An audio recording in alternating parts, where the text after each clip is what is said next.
Good morning. It is currently around 5:40 in the morning. I've been up for a few minutes now. So today is a full hospital day. I've got an MRI and a CT scan lined up and a meeting with my doctors. So yeah, let's get ready and get going. I'm not trying to look good by any means. I am just throwing my hair up in a bun probably and throwing on my clothes because it's so early and I'm going to the hospital, so like I literally don't care. I might put my eyebrows and my mascara on, but that is about it, so let's get going. Side note, I'm still sick, so if I sound kind of like a boy, that's why. Anyways, yeah, so let's go get ready and let's get going. My dad's gonna be here at like 6:15 to pick up me and my mom. We're taking his truck down to Sick Kids. Really it doesn't matter what vehicle we take because my mom's truck, my dad's truck, they both don't fit in the underground parking, so we have to find outside parking because both vehicles are above 6 feet. So yeah, let's go. So here's my outfit for the day. I'm kind of rocking the all black look, black hair, black shirt, black pants. These pants are from Fashion Nova. I have the gray ones too that Kylie Jenner wore. Anyways, they're like famous on Fashion Nova. Anyways, I got the black ones because they're comfortable. And I'm wearing just a black plain t-shirt because I know that I'm going to be doing an MRI and CT, and for both of those scans, I can't be wearing metal. So I'm trying to minimize the metal, so there's no metal in these pants, there's no metal on the shirt. The only metal I have on right now is my bra, which I'll just take off and put like a gown top over or whatever, just for the scan, and then I'll put it back on. So yeah, let's get ready.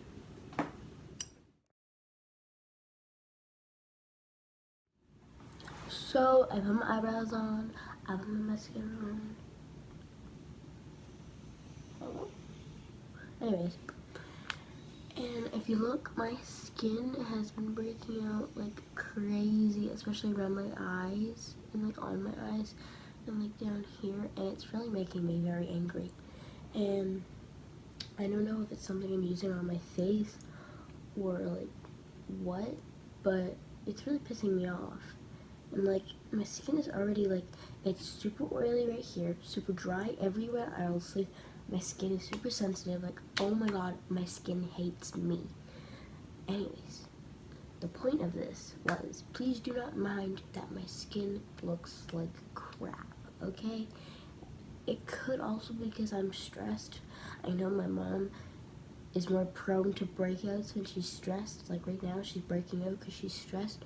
So like maybe I'm breaking out because I'm stressed, but I don't know. So just don't judge me because my skin looks like shit. My dad just texted me and I have a MacBook and yeah. Anyways, see you on the way there. Alright, it is time to go. I'm grabbing my pillow because I'm going to take a fat nap in the car. Also forgot my glasses. So that's cool. Alright, let's get going.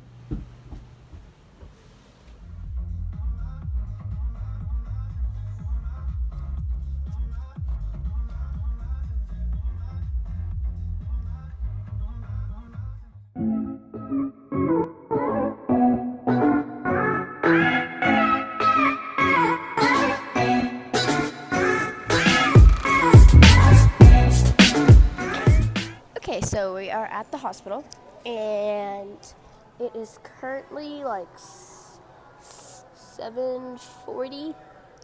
I just got Starbucks. I'm just waiting for my drink.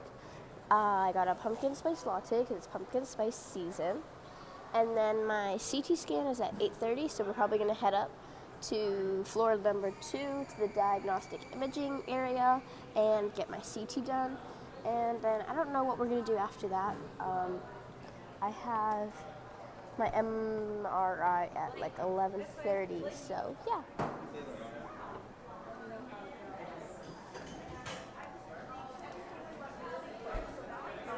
So it's currently 8:15-ish, and my CT scan is at 8:30. So I'm just waiting for the patient before me to get out, and then I go in, and then I think I go up to the 8th floor to the clinic to see my doctors, and then my next scan's at like 11 something, so we have a big gap in between them. So I'll probably just take a nap, to be honest. So that is the plan as of right now.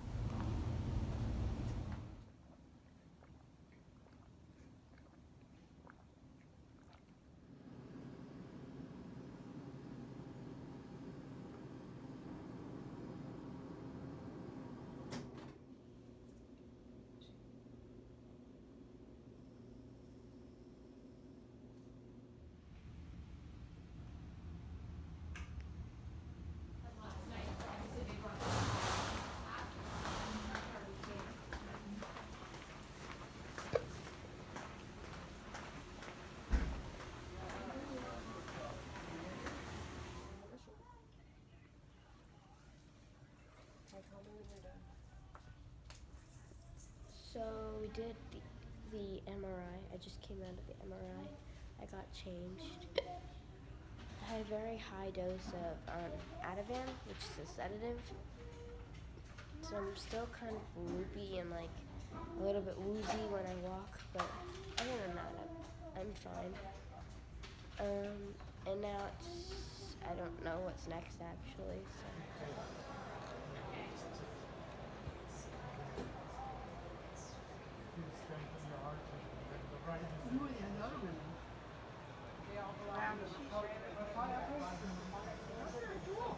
I might be able to pull it up on our PACS machine, but I can't see it on here. Like I can see, it's really hard to see, but Yeah. from what the report, Mm-hmm. like I can see little darkness here. Mm-hmm. But Yeah, it's not really great on this computer, is it? no, like I can see like spots, but area of focus on the Lower right spine. side, lower spine region. So that's why we did the MR. Mm-hmm. Are you filming this? I'm Just taking pictures. Okay. I'm like, I'm not gonna be on YouTube, am I? No, Very good. She'll make sure she never puts you on without your consent. Oh yeah. Denise, sign this waiver. So that's why we're doing the MRI. Okay. And Alright, so we are in the 8th ward, the cancer ward, on the 8th floor. And we are currently just talking to my doctor, one of them. Yeah, he's there. So now I need to go talk to him. So yeah, we're just making up a little treatment plan, and I'll keep you guys updated on what happens next. You want to know whether that is anything or not. And you probably, I don't know if you remember, we saw that on the ultrasound a while back, and there's so about which treatment, if any, is really able to cure the disease, because until pretty recently we didn't have very many options at all. And even though now we've got more options, in general, the thing we know about them is when we say they work or they don't work, what we mean by working is the scans getting better, antibody. We did that because the results of the study were very exciting, but the results were exciting because around 50% of the patients had a scan that got better, which to us is good, but actually in reality, we don't know what that means in terms of how many patients the disease never came back again, because that information has just not been collected yet. I mean, it's being collected, but we haven't got it. Who is going to benefit from which treatment? But we know that overall, about a third of patients who have MIBG treatment, the scans get better. And about a third of the patients, the scans stay the same. And about a third, it doesn't work in the scan.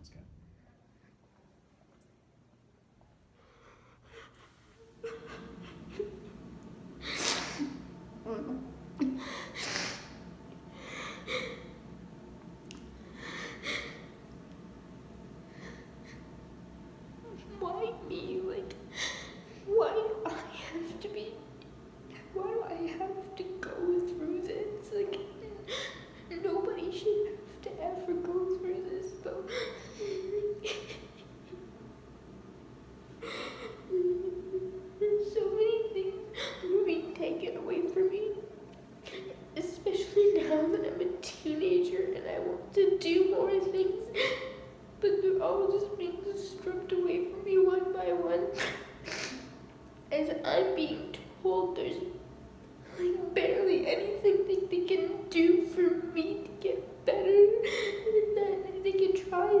but that nothing is gonna guarantee me to get better. And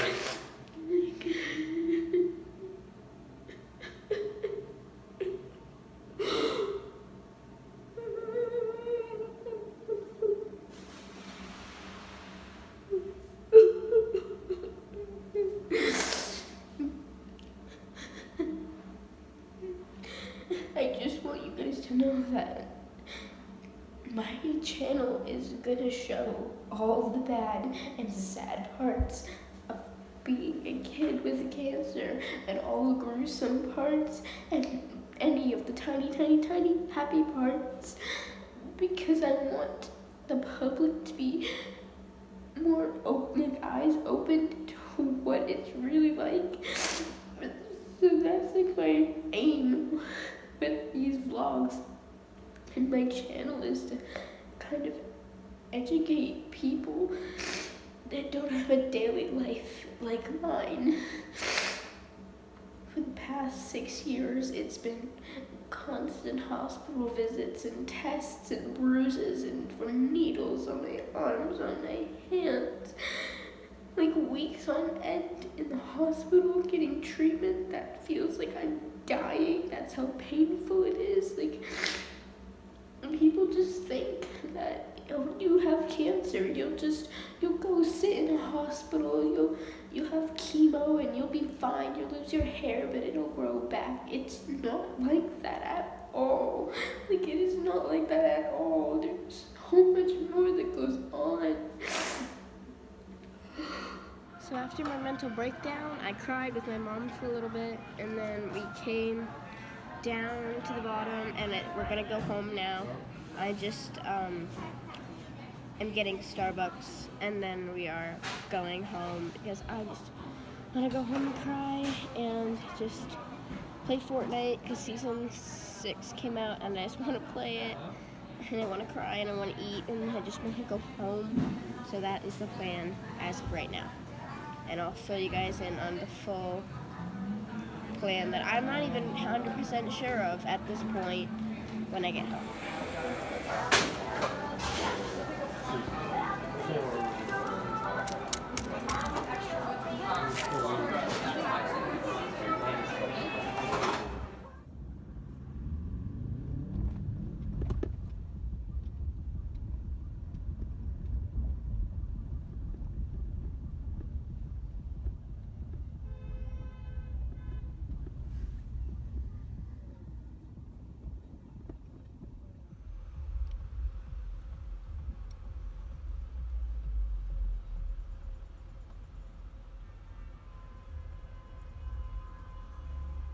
So I'm home.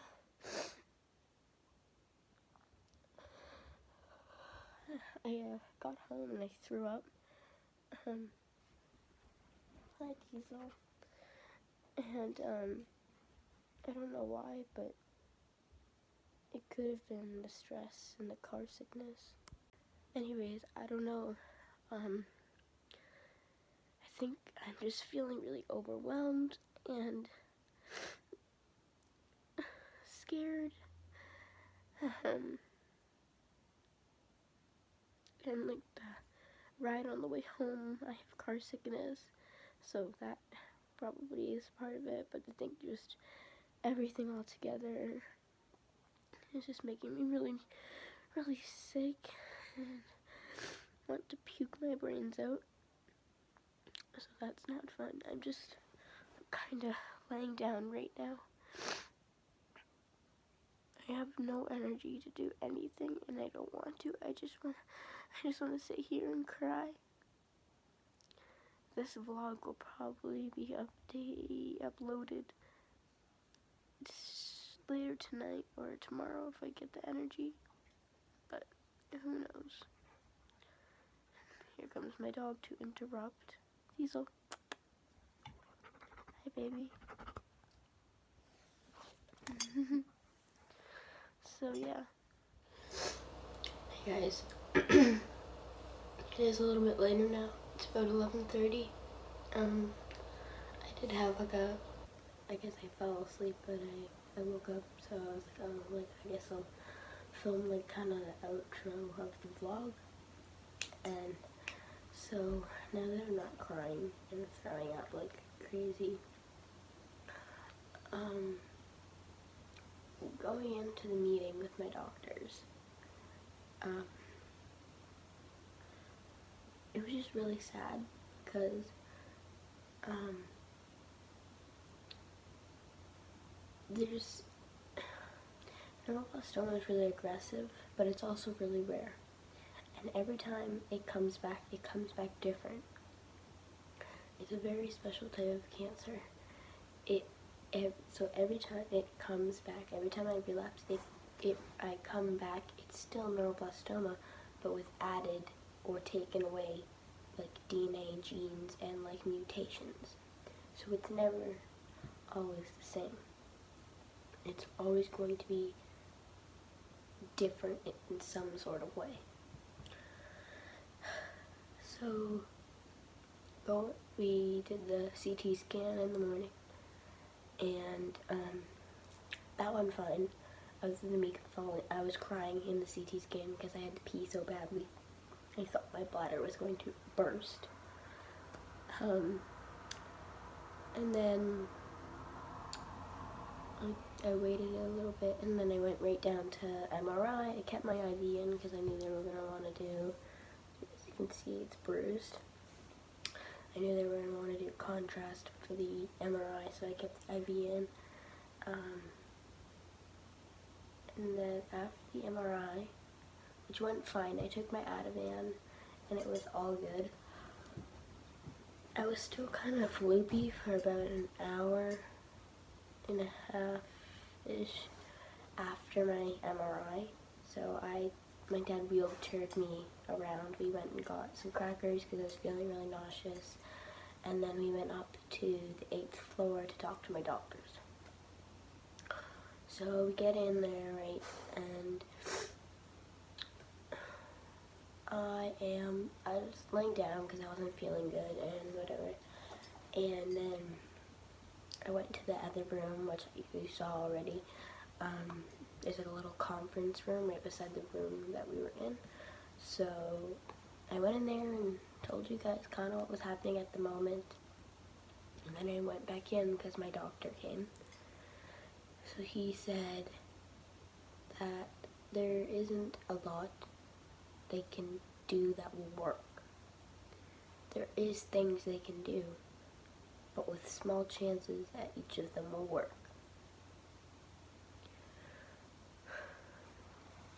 And there's certain things that have worked for me in the past, but because it's my 3rd relapse, the drug companies might be like, no, you can't do that again because it obviously didn't work all the way and it came back. So at this point, I'm crying. Well, I'm not really, I didn't cry a lot. My mom was crying a lot.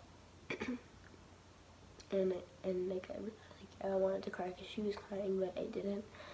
I just comforted her, I hugged her or whatever. My dad, he doesn't cry in front of me. He never will.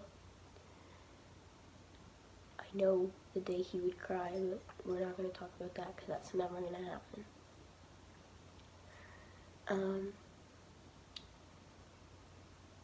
And, hearing our options was really, scary and, nerve-wracking because we don't really have many options.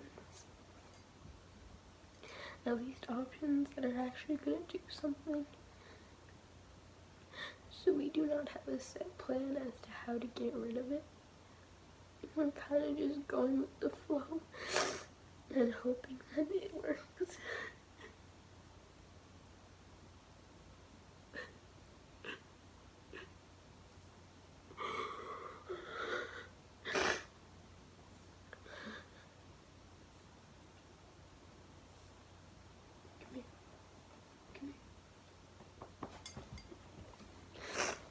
This is my baby.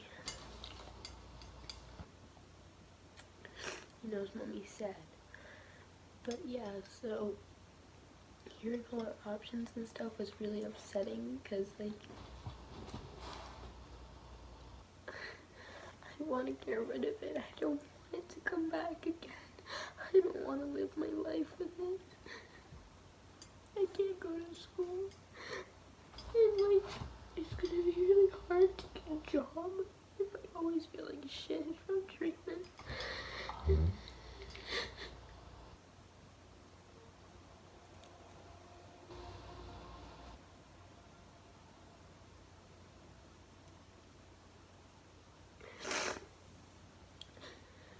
Yeah, so basically we were told our options, and we picked to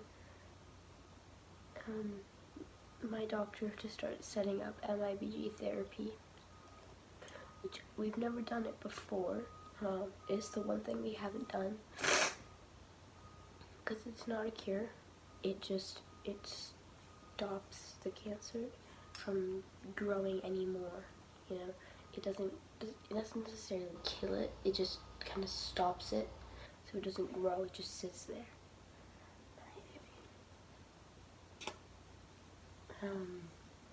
So that's why my mom never did it. She wants a cure. She doesn't want something to just hold it off. But we really don't have any options right now. So we're hoping that, you know, it will kill. It kills something, so we're hoping it will kill it enough that basically what I do is I go in the hospital, and I have a little room. It's apparently it's a little bit bigger than 10 by 10, and it's just me, a bed, like an IV pole, and some stuff like that, and I have to have a catheter in. Well, we don't have to, but it's either I have a catheter in, or I get up every hour to 2 hours to pee. I have to pee because with the MIBG therapy is it's radioactive. So I will be radioactive for a whole week. And those radioactive things like help target and kill the little cancer cells.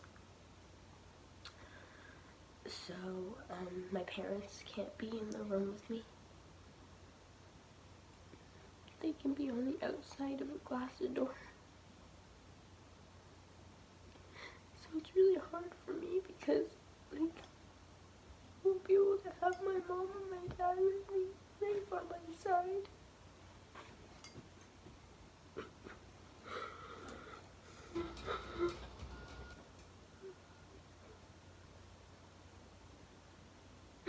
It'll be just me in that room by myself.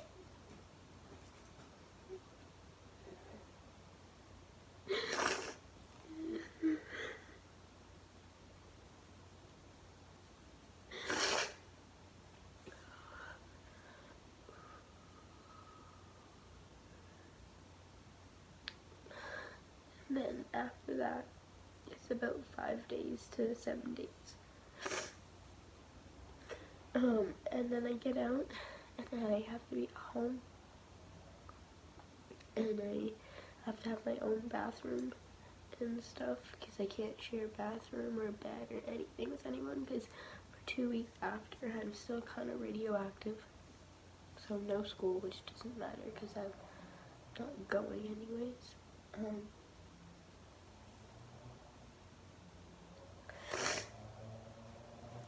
So yeah, that's kind of the plan as of right now. Anyways, if any of you guys have any questions, just ask them in the comments below. It's really hard for me to think about everything I need to fill you guys in on right now. And if I think of any more, I will either add them in the description, or I'll just make another side video to this one. Okay, bye.